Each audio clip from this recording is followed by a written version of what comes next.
ನಮಸ್ಕಾರ, ಕನ್ನಡ ಒನ್ಗೆ ಸ್ವಾಗತ. ನಾನು ಭಾಗ್ಯನಾರಾಯಣ ಬೊಗ್ಗೋರಪು. ಕಳೆದ 3 ದಿನಗಳಿಂದ ನೀವು ನೋಡ್ತಾ ಇದ್ದೀರಿ, ಟಿ ವಿ ಆನ್ ಮಾಡಿದ್ರೆ ಸಾಕು, ಸೋಷಿಯಲ್ ಮೀಡಿಯಾ ತೆಗೆದ್ರೆ ಸಾಕು, ಎಲ್ಲ ಕಡೆಯೂ ಕೂಡ ದರ್ಶನ್ ರೇಣುಕಾಸ್ವಾಮಿ ಕೊಲೆ, ದರ್ಶನ್ ರೇಣುಕಾಸ್ವಾಮಿ ಕೊಲೆ, ಅದು ಬಿಟ್ಟರೆ ಬೇರೆ ಸುದ್ದಿನೇ ಇಲ್ಲ. ಈ ಕಡೆ ಮಾಧ್ಯಮಗಳು ತಮ್ಮ ಹಳೆ ಸೇಡನ್ನು ತೀರಿಸ್ಕೊಳ್ಳೋದಕ್ಕೆ ಸುಂದರವಾದಂತಹ ಅವಕಾಶ ಸಿಕ್ತು ದರ್ಶನ್ ಮೇಲೆ.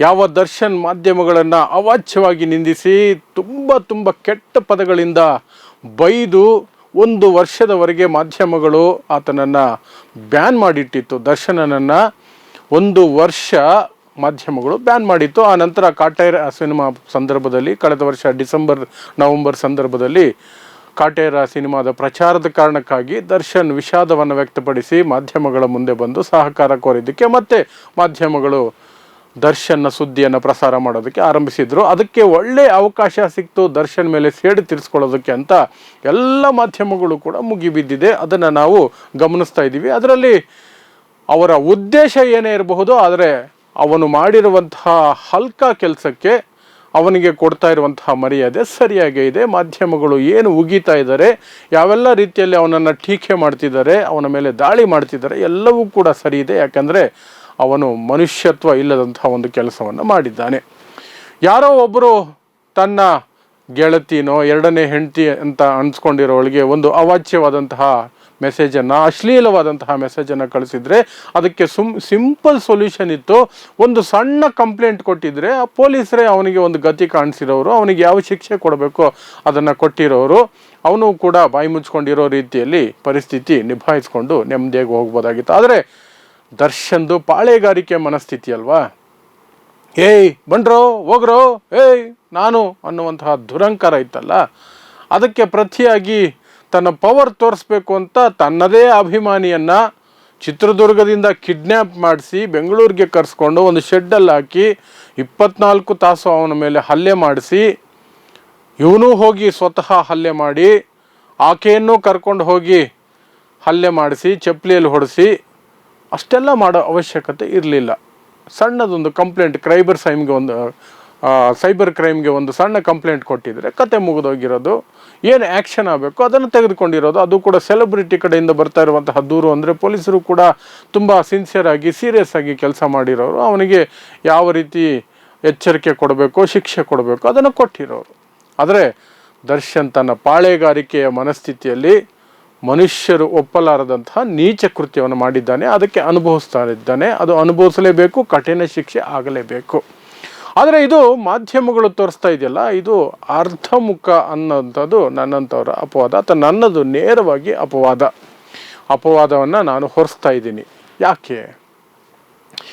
ಒಬ್ಬ ವ್ಯಕ್ತಿ ಅವನು ಯಾವುದೇ ಕಾರಣಕ್ಕೂ ಕೂಡ ಒಂದು ಮಹಿಳೆಗೆ ತನ್ನ ಮರ್ಮಾಂಗದ ಫೋಟೋವನ್ನು ತೆಗೆದು ಕಳಿಸಿ, ನೀನು ಗಂಡ ಅಂತಲೋ ಅಥವಾ ನೀನು ಪ್ರೀತಿಸಿರುವಂತಹ ವ್ಯಕ್ತಿ ಅಂತಲೋ ಯಾರಿದ್ದಾನೆ ಅವನಿಗಿಂತ ನನ್ನಲ್ಲಿ ಏನು ಕಡಿಮೆ ಇದೆ, ಬಾ ನನ್ನ ಹತ್ರನು ಅಂತ ಕರೆದರೆ, ಅವನು ಸತ್ತಾಗ ಅವನನ್ನು ಅಮಾಯಕ, ಅವನು ಪಾಪದವನು, ಏನೆಲ್ಲ ಅವನಿಗೆ ವರ್ಣಿಸಬಹುದೋ ಅದೆಲ್ಲವನ್ನು ವರ್ಣಿಸೋದು ಎಷ್ಟು ಸರಿ?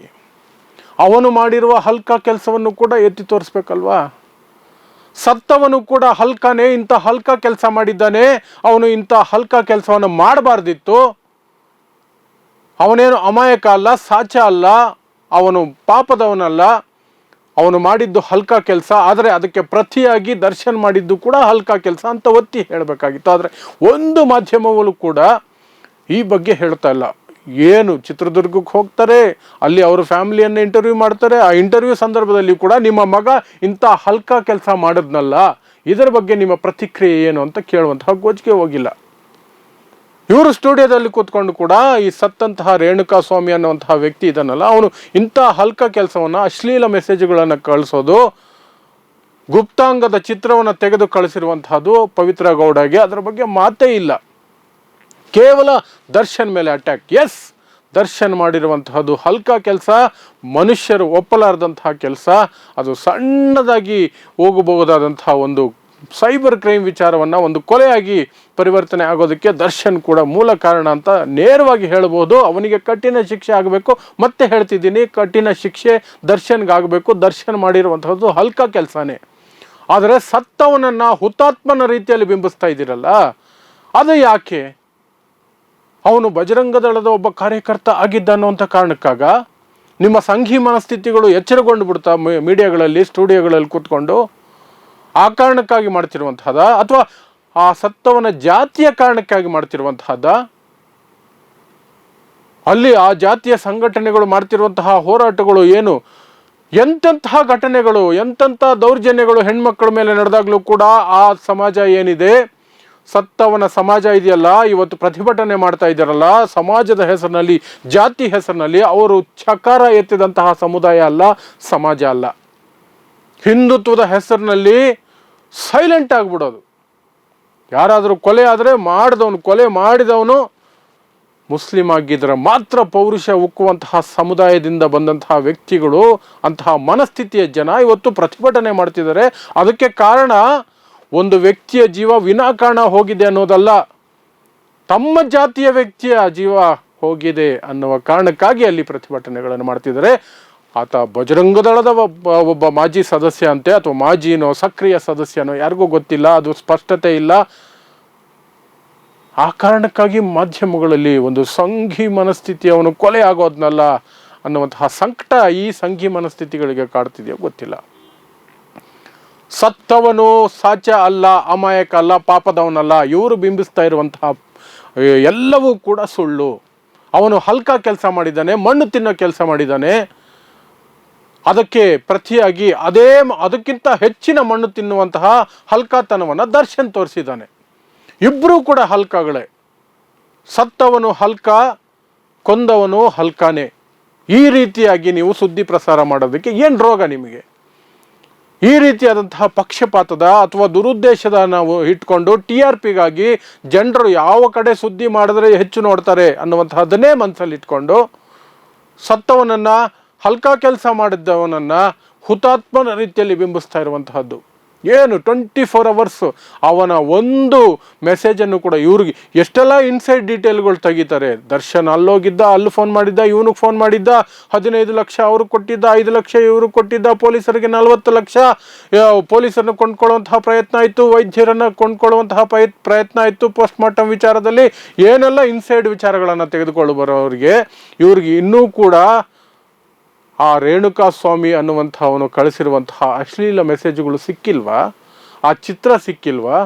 ಅದನ್ನು ಬ್ಲರ್ ಮಾಡಿ ಆದರೂ ಪ್ರಸಾರ ಮಾಡ್ಬೋದಿತ್ತಲ್ಲ, ಮಾಡಲ್ಲ, ಬೇಕಾಗಿಲ್ಲ. ಯಾಕಂದ್ರೆ ಅದರಿಂದ TRP ಕುಸಿದು ಹೋಗುತ್ತೆ. ಈಗ TRP ಬರೋದು ದರ್ಶನ್ ಮೇಲೆ ಅಟ್ಯಾಕ್ ಮಾಡಿದ್ರೆ.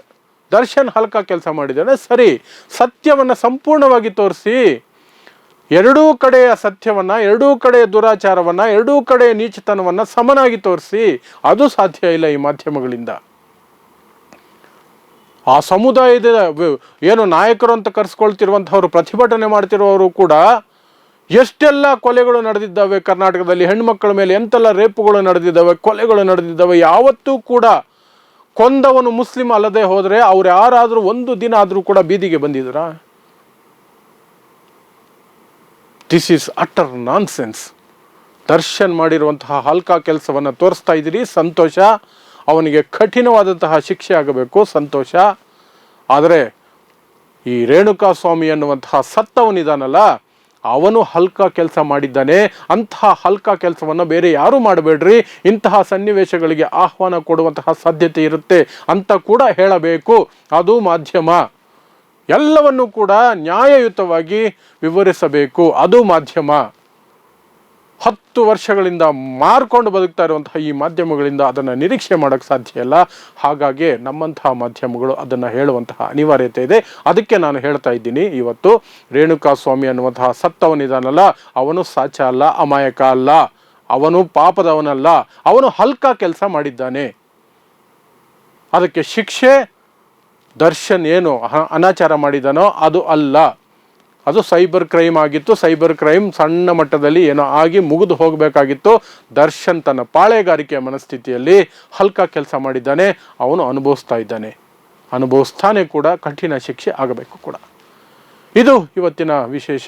ನೋಡ್ತಾ ಇರಿ ಸಮ ಸಮಾಜಕ್ಕಾಗಿ ಕನ್ನಡ 1 ನ್ಯೂಸ್. ನಮಸ್ಕಾರ.